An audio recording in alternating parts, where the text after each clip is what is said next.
ಅಲ್ಲ, ಎಲ್ಲಾ ಹೆಂಡ್ತಿರು ಗಂಡಂದ್ರಿಗೆ ಈ ಡೈಲಾಗ್ ಹೇಳೇ ಹೇಳಿರ್ತಾರೆ. ನೀವೇನು ಕೊಡ್ಸಲ್ಲ, ನಾನು ನಮ್ಮ ಅಪ್ಪ ಅಮ್ಮನ ಮನೇಲಿದ್ದಾಗ ನಮ್ಮ ಅಪ್ಪಂಗೆ ನಾನು ಹಿಂಗ್ ಬೆರಳು ತೋರ್ಸ ಸಾಕು, ತೋರ್ಸಿದ್ದೆಲ್ಲ ಕೊಡ್ಸ್ಬಿಡ್ತಾ ಇದ್ರು ಅಂತ.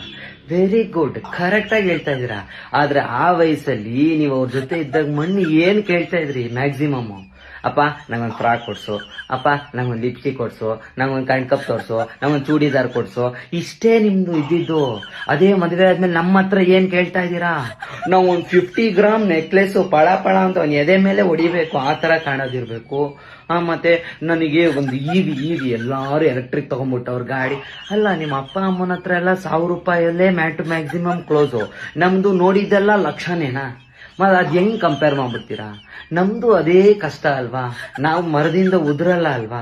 ಸೊ ದಯವಿಟ್ಟು ಇದನ್ನ ಕಂಪೇರ್ ಮಾಡ್ಬೇಡ್ರಿ. ಗಂಡು ಮಕ್ಳ ಗಂಡಂದ್ರ ನಿಮ್ಮ ನೋವು ನಾನು ಅರ್ಥ ಮಾಡ್ಕೊಂಡಿದೀನಿ. ಏನೋ ನೋವುಗಳಿತ್ತು ಅಂದ್ರೆ ಕಮೆಂಟ್ ಸೆಕ್ಷನ್ ಅಲ್ಲಿ ಹಾಕಿ, ನಾನು ಬರ್ಲಾ?